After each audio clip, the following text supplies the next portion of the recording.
On July the 2nd, the sails of the Spirit expedition reached Kuressaare, Estonia. Meetings there were marked by the Estonian national spirit. In Kuressaare, I liked the national dances and songs. We danced and sang along in Estonian. Another highlight was the visit to Jüri Henleit's workshop with disabled employees. Interestingly, the workshop sponsors its own soccer team. The next stops in the itinerary were the Latvian towns of Ventspils and LATVIA. In LATVIA, the organisers planned an inclusive course of freediving. All this was born from an idea that we had whilst visiting a restaurant in the dark. We started thinking that it would be great to share our experience of holding our breath underwater.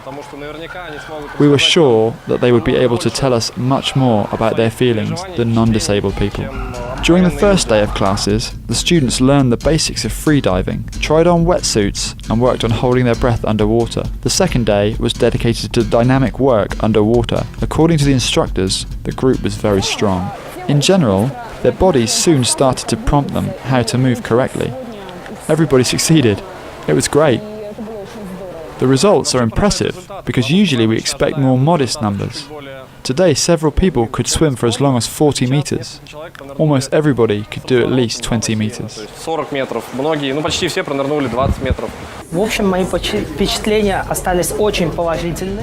In general, I'm left with a very good impression. I can say I liked it a lot. I think that in the future I will try to find some time to practice in my leisure time. It has positive effects on your well-being, and it makes you more cheerful, more optimistic.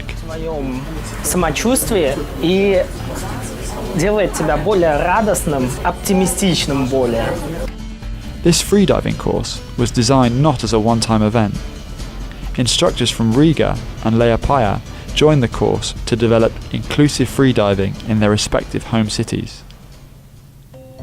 One of the strongest moments was a visit to the social centre of Maris Cerulis, the head of the LATVIA Society of the Blind. This is a social centre where blind people and people with different disabilities may learn about plants and animals and how to take care of the house and garden. Touch, what is this? Tell me, what is this? This fence helps a blind person to come and smell and taste. There are things to taste too, that's why it's called a sensory garden.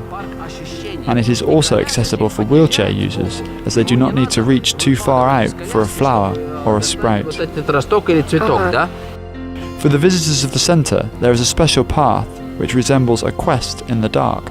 Sighted people walk on it with blindfolded eyes. If you step on this, what does it mean? That I'm off the path. And what do these dots mean? Are these dots? Yes, they mean either a stop or a crossroads, or that you need to go right or left. Some segments of the path were more difficult than others. In order to pass through them with no vision, one had to be attentive, brave, and well coordinated. Wait, and where is more? The expedition left LATVIA on July the 10th. The next stop was Klaipėda, where members spent just one day that was highly packed with events. A round table, a meeting at the city hall, and a visit to the special library for the blind. The day concluded with an inclusive concert. At night, the expedition headed towards its final destination point, Kaliningrad, having left behind 5 countries and many bright moments. In every city I have visited with the expedition, we had great meetings with interesting people. In different countries, people live differently. They think differently, meet us differently. But every time it is so great, incredible. Each time you learn something new and unexpected. Before the final leg of the expedition, the captain, Rainis Mažulis, invited Uldis Mažulis to control the steering wheel. Communication with the participants over the course of the humanitarian mission has changed Rainis' ideas about people with disabilities.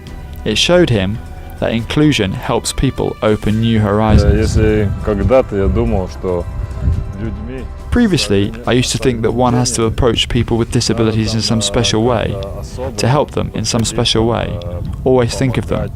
Now I've understood that it is wrong. особенно думать про них, то сейчас я понял, что это One does not have to help them, не надо but помогать. instead cooperate with them. Просто жить, They help us, we help them. помогают нам, и мы помогаем им.